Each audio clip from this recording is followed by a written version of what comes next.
Is up, fellas? We are back for another UFC predictions video, this time for UFC 314, Volkanovski versus Lopez. Guys, we have an awesome card this weekend. I've been looking forward to this one a lot. There's a lot of banger matchups, even on the prelims.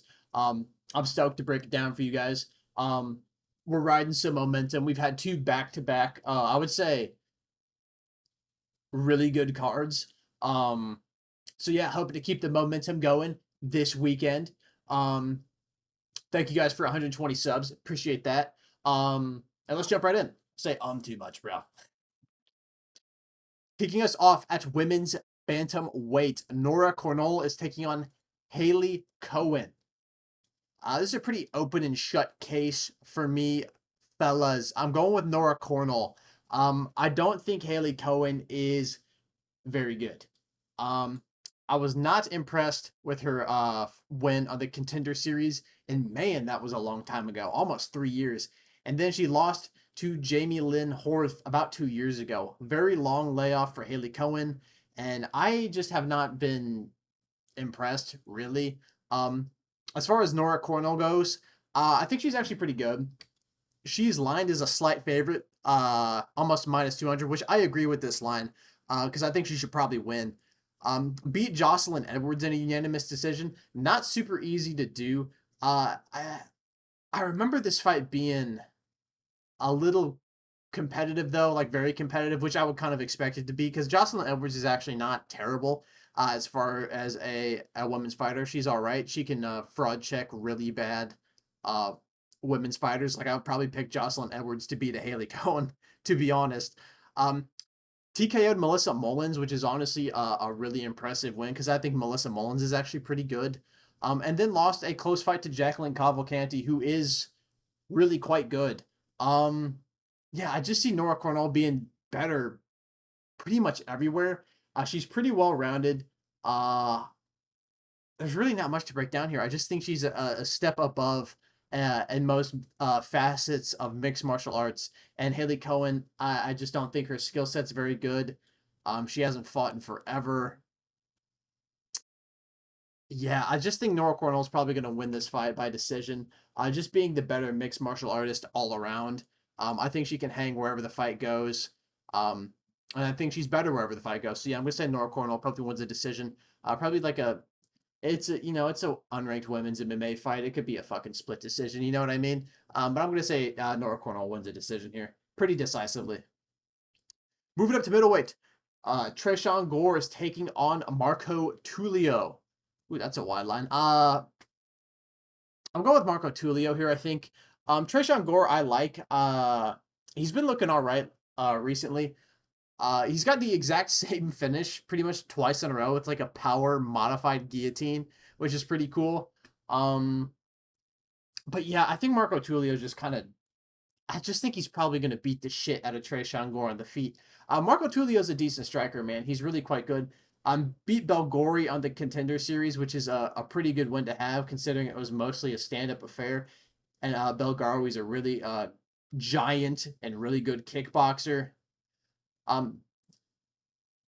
Fuck, I can't say this guy's name. Duclos beat Matteo Duclos on the Contender Series with a sick combination, knocking him out, and then KO'd Ihor Potieria in the first round. And honestly, Ihor Potieria, he's a guy whose UFC record's quite ugly, but this is a guy who is actually kind of dangerous. I rate Ihor Potieria a little bit. I think his striking is actually pretty decent. Shame he got cut, but they only fed him to really, really good fighters, so it was bound to happen. And Tresean Gore, on the other hand, subbing up Antonio Trocoli, I'm not really impressed by it. Trocoli is an abysmal fighter. I don't think he's UFC caliber. And then, the power guillotine over Josh Friend. And we're talking about a fight 2 years ago. He's staying active now, but I think Tresean Gore is just going to be behind on the feet. He's got power. He's got athleticism. He's got a really good jiu-jitsu game now. He's been honestly improving that a lot, and that's how he's been winning as of late. But I'm not so far removed from the mental image of him getting chinned by Cody Brundage. You know what I mean? If Cody Brundage is chinning you, if Brian Battle at middleweight is beating your ass, granted, he dropped Brian Battle in this fight, if I remember correctly, but it was a while ago. I just think Marco Tulio is just way sharper on the feet, and he's got power too. You know what I mean? I just think he's a little bit more technical on the feet. I don't think Tresean Gore is going to really be able to get the grappling going. Um, he is an athletic freak. He's very powerful, very explosive. Could land something big, but I just think more often than not, Marco Trulio is going to be able to find more consistent shots on Tresean Gore, and I think he's a little bit more defensively responsible than a Tresean Gore. So I'm going to go with Marco Tulio here. I think he can win this fight. I think he'll probably win this fight by TKO. I do rate his striking. I think he's pretty good, Marco Tulio. Moving up to flyweight, Sumu Darji taking on Mitch Raposo. I don't want to see the line here. I'm going with Sumu Darji. I feel like I don't want to say this is like an easy fight to predict because I don't know what the line is or what people are feeling, but I don't know. Like I don't think Mitch Raposo is very good. Um, and he doesn't have uh, like any good wins, to be honest. Like he took Andre Lima to a decision. I know it says split here, but on a rewatch, no. No, he lost like every round of that fight. Maybe you could argue he got one, but a split decision is a little bit batshit insane. And then you look at Sumandarji's record, and he's dropped three in his last couple, or in his last three. But this fight against Charles Johnson, I want this to be noted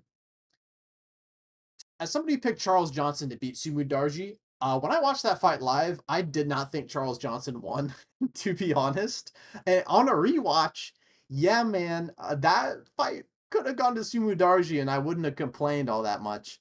Lost to Tim Elliott. Tim Elliott's a really good grappler. I think he's better than Mitch Raposo. Mitch Raposo has good grappling himself, but he's not crafty and experienced in the same way a Tim Elliott can sub you up. Tim Elliott's really good at grappling, man. I don't think Mitch Raposo is on that level. Lost to Matt Schnell, which I don't love, but you know, uh, that was 3 years ago before Matt Schnell's chin was Thanos snapped away completely. Um, and even in this fight, there were moments where Sumandarji was like, "Holy shit, this guy looks fucking insane!" Landing clean elbows on Matt Schnell, somehow not putting him unconscious. Beat Adashev, who cares? Beat Malcolm Gordon. These fights are ancient. But I think Sumu Darji wins this fight, mostly because I'm basing that off of his performance in this Charles Johnson fight. Because Sumu Darji's always been a guy who's got nice striking. He's very rangy, got nice long, straight shots. He's got good elbows as well on the inside. But where largely I've kind of thought he had a weakness was his grappling game. But his grappling game, I think, has improved a little bit. I think it looked pretty good in this Charles Johnson fight. I just think Sumu Darji leveled up for this fight, and I honestly think I don't want to say he got robbed, but man, watch that fight again. It was very close, and Sumu Darji I think is just much better on the feet, much more technical, and I think he's been leveling up his grappling a little bit. I think he beats Mitch Raposo here. And Sumu Darji is still only 25 years old, man. I mean, he's got a massive reach advantage, dude. Holy fuck. How much is that? Yeah, like 7.5 inches of reach? More? More. 8.5 inches of reach? I can't do math. It's too early in the morning for this shit. And he can use it, man. He's got great straight punches. He's got good timing. He's got good speed. I think Sumandarji beats up Mitch Raposo here. I have not been super impressed by Mitch Raposo. Yeah, I don't think he beats Sumandarji. I think Sumandarji's a little bit too much too soon. At one point, this guy was ranked, Sumandarji, so I think he gets the W here. I think he can win inside the distance. I think he can catch Mitch Raposo with some big shots and maybe get a TKO, some follow-up. Yeah. Moving up to middleweight, Cedric Dumas taking on Miguel Oleksiejczuk. Another one I'm pretty confident in. I'm going with Miguel Oleksiejczuk. I know his last 5 fights are looking mighty ugly, but I'm thinking this is going to be a fight that's majority going to take place on the feet. And Miguel Oleksiejczuk is kind of a demon on the feet a lot of the time. He's a hard guy to deal with. He's very tough. He's got good 3-round cardio at middleweight, and he just fucking moves forward and he breaks guys, dude. And Cedric Dumas, I've just not thought much of him in his UFC run. Getting subbed by Josh Friend is not a fucking good look. Beat Cody Brundage. So what, dude? Beat Abu Azaitar in a horrible fight. Got KO'd by Nursultan Ruzaboev. Granted, Nursultan, I poked him a little bit, but still got KO'd. And then he beat Dennis Tululin, who's got an 11-9 record. I know Miguel Olgzaychuk, he's lost 4 out of his last 5. Shar Magomedov's a hard matchup, really good kicker, really good at range management. In all 3 rounds in this fight, though, Miguel Olgzaychuk had moments marching him down, just staying on him. There was not a moment where fucking Shar Magomedov had any space to breathe, and Miguel Olgzaychuk was throwing heat that entire fight. Kevin Holland, Miguel's stupid. He threw this fight. I picked him to beat Kevin Holland here, and this is like one of the only fights that Kevin Holland has had that I've picked wrong. Yeah, he shouldn't have engaged with Kevin Holland's guard after knocking him down. But he did knock down Kevin Holland, and not a lot of people have actually done that on the feet. Like, he hit him hard and dropped him bad. So, and I think that's largely what he'll do here in this fight. Dropped the fight to Michel Pereira. Pereira caught him with a beautiful body shot and finished him. Mogged Chidi and Jokawani. Just absolutely dogged him, which is impressive, honestly. Because Chidi's on a fucking run right now. Yeah, I just got to go with Miguel Olgzaychuk. Cedric Dumas, decently well-rounded. He's been leveling up the grappling a little bit, but I don't think he's exceptional at anything, really. I don't think his wrestling is that good. Not enough to ragdoll an Olgzaychuk, and I don't think his striking is going to keep an Olgzaychuk off of him. I think he's just going to get in there and box him up. Yeah, I think Miguel Olgzaychuk here, this is his fight to win, honestly. I think this is a pretty favorable stylistic matchup for him. I think he could get a TKO here. I think he could land body shots on Cedric Dumas, hurt him there, go up top, maybe crumple Cedric Dumas and finish him with some follow-up shots on the ground. I think this is Miguel Olgzaychuk's fight to win. And he needs to win this one for his career. I know he's been training with the Fighting Nerd and stuff, maybe getting that grappling a little bit more shored up. So yeah, I think the intangibles are on the Olgzaychuk side in this one. Oh God. Moving up to featherweight, Darren Elkins taking on Julian Erosa. Oh brother. It's crazy that Julian Erosa has more fights than Darren Elkins. Dude, I don't fucking know. This fight is so volatile. What's the line here? Oh fuck me. Oh hell no. Julian Erosa minus damn near 400 in 2025. Hell no, dude. Hell no. Who are people picking? Everybody's picking Erosa. Dude, there is a part of me that wants to be a little bit funny. I When the matchup's made, I thought Julian Erosa would win.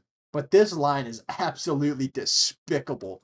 Especially when you get a guy like Darren Elkins who will fight hard for 3 rounds for the coin. You know he will. There's no quit in that man. You gotta knock him out. Fuck.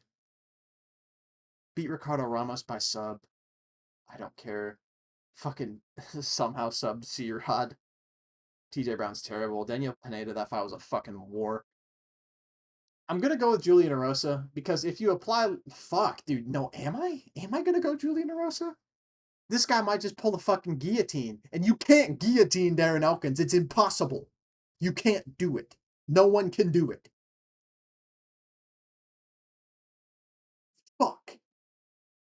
He should be better than Darren Elkins on the feet. Julian Erosa should be much better than Darren Elkins on the feet at this point in his career. He's much bigger. He's way rangier. He's very creative with his striking. He should win this fight.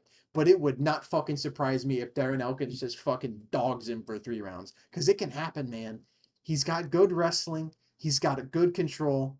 He's got decent ground and pound. And man, if Julian Erosa starts being cute and jumping guillotines on fucking Darren Elkins, he's just gonna get trapped on bottom. Fuck, this is a sketchy one. The fact that it's sketchy and the line is like this, I'm sticking to my guns. Julian Erosa is a much better striker. He looks much better on the feet, much faster, much rangier. He should be able to catch Darren Elkins at range and hurt him. Hopefully keep Darren Elkins off of him and maybe get a TKO over the aging Darren Elkins. But it would not surprise me if Darren Elkins gets a decision, honestly. Moving up to lightweight. Chase Hooper taking on Jim Miller. Guys, I'm going with Chase Hooper. Jim Miller is old. Minus 700. Jesus Christ. I mean, he's 42 fucking years old. He's much smaller. He's like half the size of Chase Hooper. Chase Hooper has been leveling up his game. He's been looking good lately. Beat Nick Fiore, beat Jordan Leavitt by sub, which is impressive. Uh, Best performance of his career against Vyacheslav Borishev. Insane performance from him. Dropped him on the feet and just destroyed him on the ground. And this subbed up Clay Guida very easily. Outside of Jim Miller landing a big shot on the feet and dropping Chase Hooper, which I guess he can do. I just see Chase Hooper being able to outmuscle Jim Miller at this point in his career. I mean, he's 42. Chase Hooper's been looking he's been looking good. He's a lot bigger, a lot stronger now at the lightweight division, and he's gotten a lot of fights at the lightweight division now against some pretty decent level of competition. I mean, Clay Guida, not really a hard matchup for him, but Borishev is. Jordan Leavitt's not an easy matchup. I think Chase Hooper can win this fight by submission. Um, I think he can get a good position on Jim Miller just by out muscling him. Um, and honestly, I could see him locking in a rear naked choke. Or they could get in a scramble, and I could see Chase Hooper honestly arm barring Jim Miller. I could see him doing either or. I think Chase Hooper here is probably going to win this fight by submission. I think he's much better than Jim Miller with the submissions. And I think he's been looking a lot better on the feet.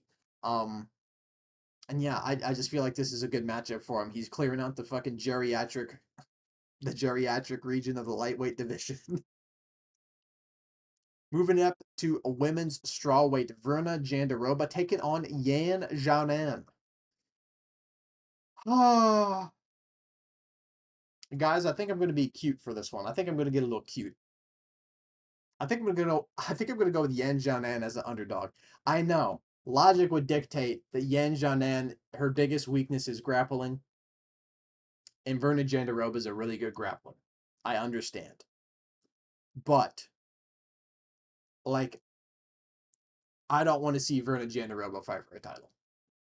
I don't. I really don't. I don't like her. I don't like watching her fight. It's boring. I hate it. And Yan Jianan has really nice striking. I like watching her fight because her boxing is really good.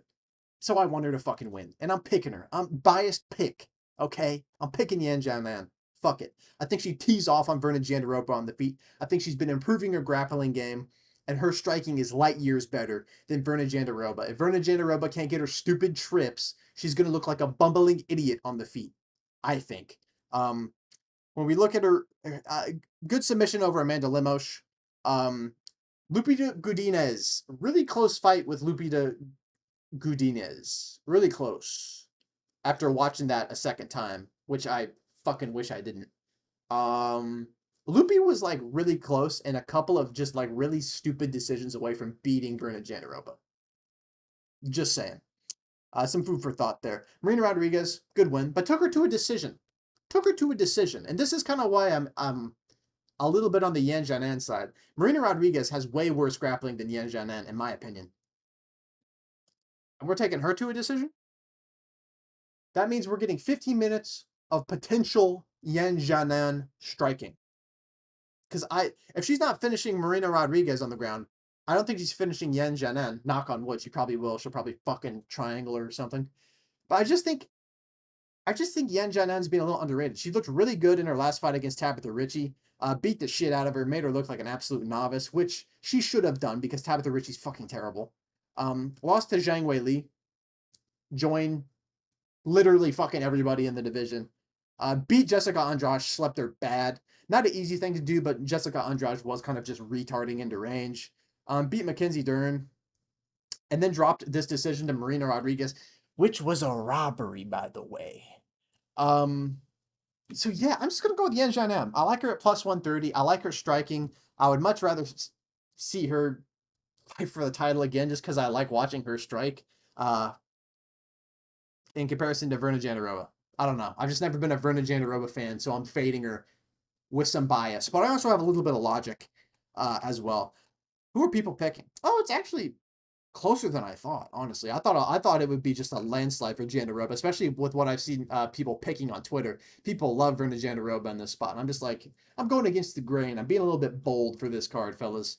Big pay-per-view, why not be a little bit bold here? Moving up to men's featherweight, Dan 50K Ige taking on Sean the Sniper Woodson. Guys, it has come to my attention through many trials and tribulations that I need to stop fading Sean Woodson. For me personally, it's just I have this problem when I'm breaking down fights and I'm thinking about fighters in my head. Their worst moments always stick out to me if they have really bad ones. And whenever I'm thinking about Sean Woodson, I just think of him getting his fucking ass whipped by Luis Saldana. I just can't get it out of my fucking head. Looking like an absolute novice in there against Saldana. And I pick against him a lot because I'm like, dude, fucking Saldana was beating his ass. Dan Ige should fucking kick his ass. But I have accepted now. I've come to the light that Sean Woodson's not that bad. He's got good boxing, and he's just got a disgusting frame for this division. And I think it's going to make Dan Ige struggle here in this matchup. Dan Ige's last fight against Lerone Murphy could have won it. Kind of choked to finish, to be honest. Then Lerone Murphy fought his way back into it. Lost to Diego Lopes on really short notice. Beat Andre Fili. Fili's not on the level of these other guys, though, like Bryce Mitchell, like Diego Lopes, like Lerone Murphy, and beat Nate Landwehr. So, like, his wins are on guys who are just not quite ranked. You know what I mean? Like, if you're not meant to be in the top 15, Dan Ige is going to knock you the fuck out, basically is what I'm saying. And you see Sean Woodson, he's number 16. Does he deserve the number 15? We're going to find out. I think he does, man. I think he can beat Dan Ige. I think he's got a really favorable style to do it. He's pretty disciplined with his boxing, but also he has nice clinch work as well. He's coming off a nice win over Fernando Padilla. Stayed really composed against Fernando Padilla, who was doing at the start of that fight what you need to do to beat Sean Woodson. He was just getting on him. And Sean Woodson staying composed, found his reads, found his jab, popped him and knocked him out. I don't see Sean Woodson knocking out Dan Ige at all, but I just see him kind of being a little bit more technical over 3 rounds. Can Dan Ige win this fight? Absolutely. He could chin it. He could fucking chin it. But he's got a 7-inch reach disadvantage and a fucking 5-inch height disadvantage, man. It's just going to be hard. It's going to be rough. And my thing is also, this fight, I think this fight probably goes the distance. I think Dan Ige wears damage a little bit worse. I think Dan Ige wears damage kind of easy now because he's been damaged in some fights. He's been cut open a few times. I can see Sean Woodson just opening up a couple of nicks on him and maybe swinging rounds that way. And I feel like if Dan Ige wins, he could win a decision with a knockdown or two and winning a close round. He could do that easily. Is that more likely than Sean Woodson just poking at him at range for 15 minutes though? Think so. I don't think it is. Did not love the Dennis Bazooka performance. Beat Charles Jourdain. Jourdain's good. Good technical striker. Caceres' fight was close. I said this fight would be close, but Caceres is honestly a really hard style. But I kind of feel like Dan Ige would knock Alex Caceres the fuck out.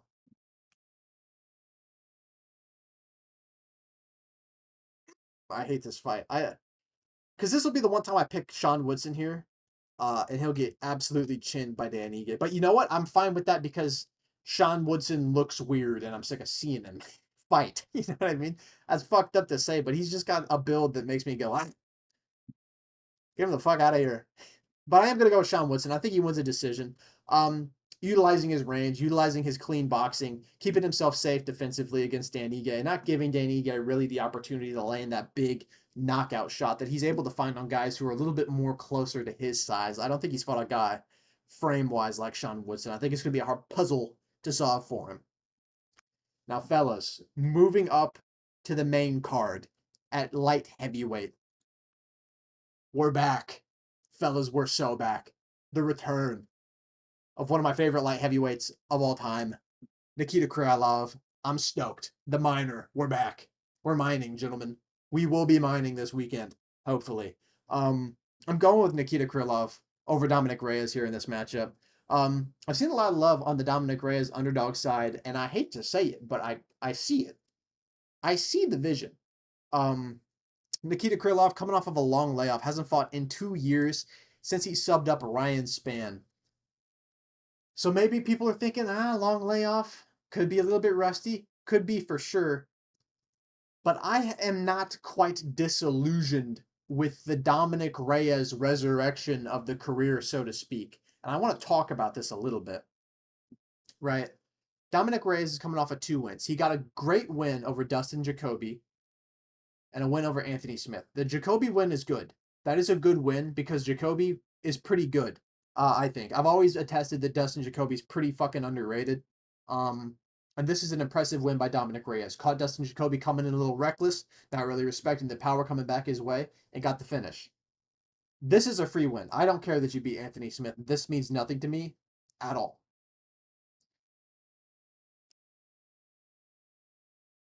Like this version of Dominic Reyes, I want you to understand, was like a plus 250 to Dustin Jacoby.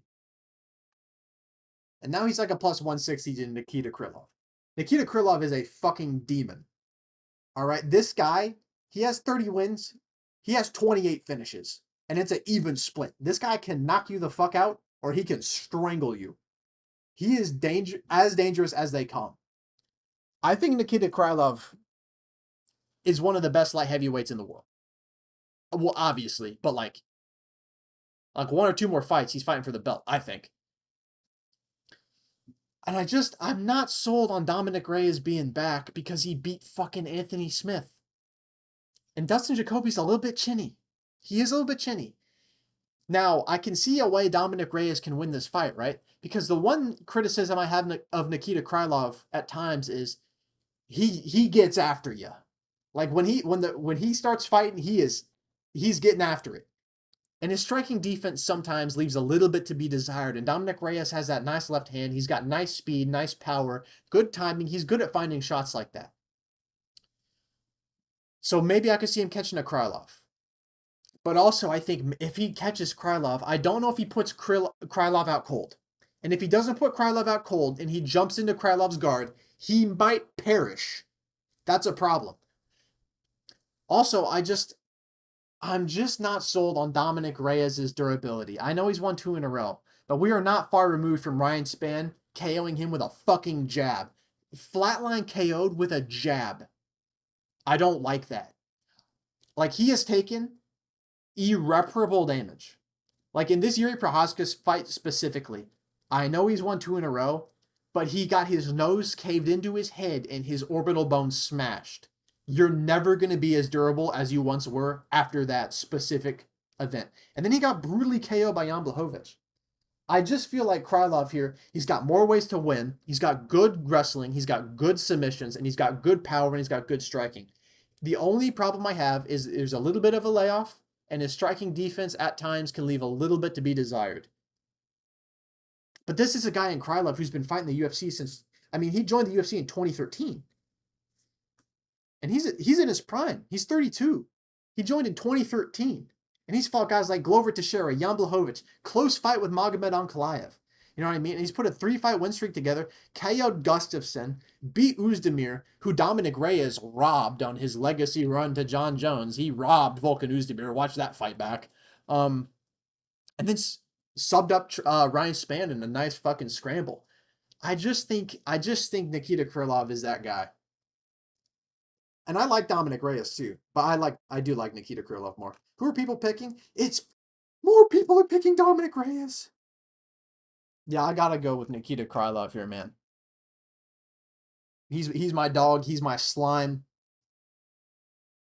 I could see him finishing Dominic Reyes in any which way. I could honestly see club and sub. I could see, Dominic Reyes maybe getting caught by like a shot and getting a little wobbly. Maybe stumble, maybe falls down, maybe gets knocked down. Because I don't think he's durable. I don't think the durability is there. I cannot think it's there after these 3 fights. I cannot. Okay? You gotta forgive me. Broken orbital, broken nose, getting KO'd by a fucking jab. I can't trust him. I can see him getting knocked down by Krylov, and I can see him getting either destroyed by ground and pound, or I can see him getting strangled. Either or. I think Nikita Krylov wins inside the distance here in this matchup over Dominic Reyes. Although I do think Dom has a shot, though. Like I said, I think Krylov's striking defense is a little bit spotty. Maybe Dominic Reyes lands a counter shot. Could happen. Anything could happen on a card like this. Moving up to featherweight. Yair Rodriguez taking on Patricio Pitbull. Guys, I'm going with Yair Rodriguez, but fuck, this is a tricky one. I just think Patricio Pitbull, for as good as he is, and he is good. If you don't know ball, Patricio Pitbull, been a long reigning champion at Bellator, been their top guy for a while. He's an OG. You could tell the guy's got over 40 fights. I just think it's a little bit too late. And Yair Rodriguez is a tricky style. And my problem is this is 3 rounds. If this were 5 rounds, I would take a shot on Patricio Pitbull at plus 165. Hell, I still might. But I think 3 rounds hurts him here. Because Yair Rodriguez, you got to figure him out. You got to figure him out fast. Because it's only 3 rounds. And I can see Yair Rodriguez keeping Patricio Pitbull at range, feinting constantly, throwing big dynamic kicks, and kind of keeping Patricio Pitbull guessing. And that's kind of my problem with this. Patricio Pitbull's very well-rounded. He's good pretty much everywhere. But he's a little old. Lost to Sergio Pettis pretty clearly. And then got KO'd badly.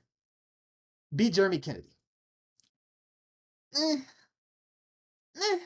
You know, I think if this were like 2 years ago, like around here, I think we're looking at a much more different fight, in my opinion.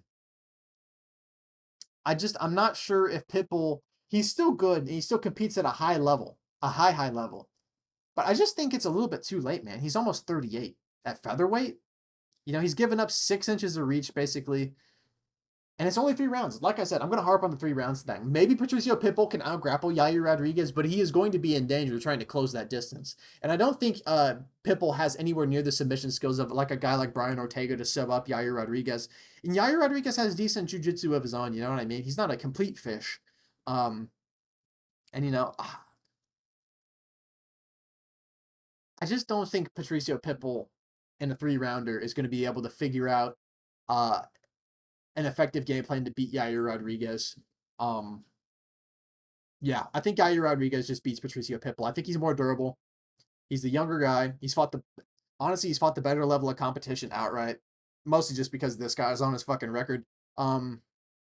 Yeah, I think Yair Rodriguez here wins a decision over Patricio Pitbull, 29-28. I think Patricio Pitbull can get around. I think he can have a round of success, but I think the more damaging strikes will be landed by Yair Rodriguez. And I trust him not to get finished in 3 rounds by Patricio Pitbull. But I think it's going to be a really competitive fight. The line, I could see it. I would have Yair Rodriguez lined in my head more like a minus 170, minus 165. Because I see this fight being really competitive. Moving up to featherweight, Bryce Mitchell taking on Gene Silva. Whew, that line is fucking gross. That is a gross-ass line. I want to pick Gene Silva because I do think he wins this matchup. But the degenerate gambler in me is looking at Bryce Mitchell as a plus fucking 260, and my eyes are bulging out of my head. Let's talk about the matchup, right, fellas?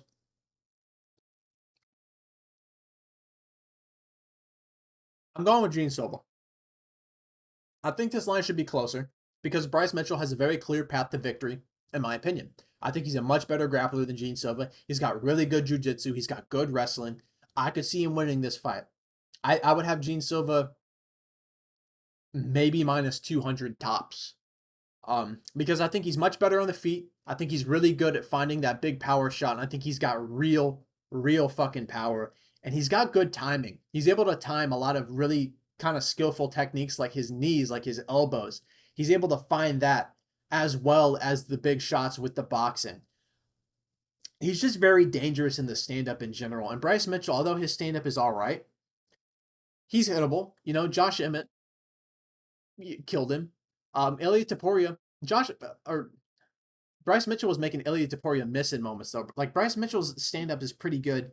I see this fight kind of playing out similarly to the Ilya one, where Bryce Mitchell eventually got caught and dropped by a big shot, but whereas Ilya submitted him, I think Gene Silva is probably just going to try and either TKO him with ground and pound or maybe just stand him up and finish him that way. A lot of people have been kind of like on the Bryce Mitchell side picking him, and I understand why, because they want to point out that Charles Jourdain was able to take down Gene Silva. And while that is true, I want this to be mentioned. Charles Jourdain is pretty much a pure striker with a good jiu-jitsu black belt. Shooting takedowns is not something that when you watch tape on him, you expect. If you're preparing for Charles Jourdain, you're not expecting, you know, fucking double legs or a single leg takedown from him. The fact that he had Charles Jourdain shooting should let you know how good this guy is on the feet and how dangerous he must feel in there for Charles Jourdain to be like, fuck, I need to shoot a goddamn takedown on this guy. You know what I mean? And he KO'd him. He's the only guy to KO Charles Jourdain. Granted, he missed weight like a bitch. All right. I was pissed when he KO'd Jourdain because he missed fucking weight by like 4 pounds for that fight or something. I was a little bit annoyed. Beat Drew Dober on short notice. Beat the shit out of Drew Dober. But Drew Dober, I think at this point is a little bit over the hill, but still a good, impressive win. I mean, he looked light years better than Drew Dober on the feet. And then KO Melsick, Bagdasarian, and Melsick's not an easy guy to finish. He's really not. And I don't see Gene Silva making a lot of judgment mistakes in the grappling. I don't think he's going to be cute and just like. I don't think he's going to jump a guillotine on Bryce Mitchell. I don't think he's that fucking stupid. He might use it to sweep, but I don't think he's gonna go for a guillotine, like actually go for it, like a Joe Anderson Brito. And I just think on the feet, I think he'll be able to find a shot that hurts Bryce Mitchell. And I'm not sold on Bryce Mitchell's durability being all there after this knockout. I don't think you're gonna be quite the same after a knockout like that, as horrific as this Josh Emmett one was. Because his bounce back fight was Cron Gracie, who's not a threat at all. You know what I mean? This is a much bigger test to see if Bryce Mitchell still kind of got that durability. And also Bryce Mitchell's a guy who marks up easy. You know, Dan Ige had his eye busted open really, really bad. He got cut open pretty bad by Taporia. You know, I can see Gene Silva landing the visible damage maybe in a competitive fight. I do think this fight will be competitive, though, for sure. I think this line is a little bit silly. But I am going to pick Gene Silva. I'm just going to slight lean Gene Silva. I just think he can find a big shot and hurt Bryce Mitchell on the feet and maybe get a TKO win over Bryce Mitchell. But we'll see, though. Bryce Mitchell does have a good path to victory here. He is an elite grappler. Really good, in my opinion. Moving up to the co-main event, Michael Chandler taking on Paddy Pimblett. Guys, I'm going with Michael Chandler. A lot of people are picking Chandler. Pretty closely lined fight. Yeah, I'm going with Michael Chandler, man, over Paddy Pimblett. And this is a pretty. When I was thinking about this fight in a vacuum, I really just don't see how Paddy beats him. Like, I know people are like, oh, he can submit Michael. I'm like, yeah, sure, he could like get a rear naked choke or something on Michael Chandler. Could happen. Michael Chandler's a guy who loves to lose fights that he should win, right? Like when we look at his record here, Justin Gaethje, this is a fight he could have won if he just simply stopped emoting, right? If he stopped like doing emotes and walking into Justin Gaethje with his arms down like a baboon, could have won that fight if he just took it a little bit seriously. Beat Tony Ferguson, worst night of my fucking life. Dustin Poirier, he lost to. He should have beat Dustin Poirier. All right, he should have, but he got cute and did something fucking stupid. Instead of just getting a takedown and smushing Poirier like he showed he was able to do, he picked him up on his shoulder and tried to do like some fucking WWE power slam and got reversed. Michael Chandler's dumb, but he is good. All right, he's incredibly explosive. He's got great power. He's very fast. He's got good wrestling. Oh, and when I just think of this fight, does this fight not, like, when you get it down to its basest stylistics, does this fight not just remind you guys of like Bryce Mitchell versus Josh Emmett even a little bit? Because that's just what I'm thinking when I'm breaking down this fight in my head. Like Paddy Pimblett has decent stand-up. His striking's improved a decent amount. He's got a good kick game. His kicks are nice. His hands are meh. His striking defense is bad. I can just see fucking Michael Chandler just cracking him, dude. And another thing I want to mention, this is a 5-round fight, which I don't think benefits Paddy Pimblett. Like, Michael Chandler can go 5 rounds hard. I've seen Paddy Pimblett gas out against the corpse of Tony Ferguson. He gassed out against a much more washed version of Tony Ferguson than Michael Chandler fought. He gassed hard. And I don't see Paddy Pimblett having that much wrestling success early because Michael Chandler is so strong, so explosive, and he's so short. He's got such a low center of gravity. Like if he shoots on Chandler, he's going to be met with his hips, and he's probably going to defend that takedown. And on the feet, Michael Chandler's a little bit chinny, and Paddy Pimblett's got some decent power. He could catch him and drop him. He really, really could. But I just like when we look at his fights, Rodrigo Vargas, horrible fighter. Jordan Leavitt, not a guy who poses any threat on the feet at all. Jared Gordon was tuning him the fuck up. Jared Gordon's tuning you up. Don't love that. Tony Ferguson beat up 40-year-old Tony Ferguson, dropped him in the first round. Good performance from him until the end where he gassed out completely, and then beat King Green. He hasn't fought a guy in his career, in my opinion, that is as athletic and explosive as Michael Chandler. I know Michael Chandler's record in the UFC is stinky. I know he's fucking 39 years old. But fuck me if he's not a freak, dude. Like this guy basically one punch flatline Dan Hooker. Who does that? Who's done that ever? You know, I don't know. I just like I was trying to like do um gymnastics in my head, mental gymnastics to pick Paddy Pimblett. I can't fucking do it. I just don't see it. And I saw it against Bobby Green. Everybody's picking Bobby Green. One of the biggest money line bets of my life was on Paddy Pimblett in that fight. I was pretty confident Paddy beating up Bobby Green. So I have a pretty good inkling of where he is skill wise. I think this is a hard matchup for 5 rounds. Like if he gasses, and I know he has a hard weight cut most of the time. I don't know. Because this is such a volatile fight because Michael Chandler is dumb. Like he gives up good positions and gives, guys like Pimblett a chance to finish him. So that's what's scary. And he's a bit chinny too. He's a hard guy to knock out cold, but you can kind of stun him. You can kind of wobble him. You can drop him. Tricky fight to call him, man.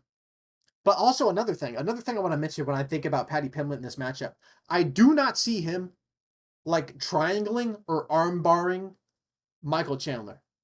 I don't see it because Michael Chandler is one of these guys who has that retard strength. If you put him in an armbar, it's going to trigger his ape brain, his lizard brain, and he's going to pick you up and try and slam you. I can see it so clearly. Paddy Pimblett just going for an armbar or something, and Chandler just exploding out of the position. Or maybe taking Pimblett with him and then dumping Pimblett on his head. I could see that too. I think Paddy Pimblett's best way to submit Michael Chandler is with a rear naked choke. Maybe he stuns him on the feet and jumps and takes the back. And if Pimblett does take the back, he can finish. But I'm just going with Michael Chandler. I just have this feeling that he beats Paddy Pimblett. I see him catching Pimblett bad on the feet, especially if Paddy Pimblett starts to gas out. Because if he doesn't get Michael Chandler out of there early, I'm unsure of how he's looking in rounds 4 and 5, bro. Michael Chandler almost finished Charles Oliveira in round 5. You know what I mean? You're telling me if he gets to round 5, he's not going to finish Paddy Pimblett? I just feel like he beats Paddy, dude. And is a +1, almost 40 dog. Fuck it. We'll be bold. We'll go with the underdog in Michael Chandler. Moving up to the main event at featherweight, guys. Alexander Volkanovski taking on Diego Lopes. Guys, it is with a heavy heart that I must tell you that I'm picking Diego Lopes to win. And I wish if there was one fight pick that I could get wrong, God willing, it's this one. Because I would love for Volkanovski to win. He's one of my favorite fighters of this current era. Would be great to see him come back and get the belt. I'm just not so sure at 36 after 2 brutal knockouts in a row. I'm not so sure he's the same guy. I just don't trust the chin, man. And how could I? How could I? And Diego Lopes is a guy. I mean, this guy, he knocked out Brian Ortega cold on the feet and woke him back up with another shot. Like, he's got power and he's got good striking. I know it's not like, listen, Volkanovski is light years more technical than Diego Lopes. Light years. Even this version of him is probably light years more technical. I'm just not sure he has those physical intangibles quite like he used to. I'm not sure if he's going to take a shot the same. How could I think he takes a shot the same after those 2 knockouts? Brutal. Head kick and then a fucking giant hook from Topuria back to back within like a 3-month span of each other. 4-month span. Not great. And Diego Lopes is a guy. I know people like to harp on like the Dan Ige performance. But like that fight was under the most suboptimal circumstances imaginable.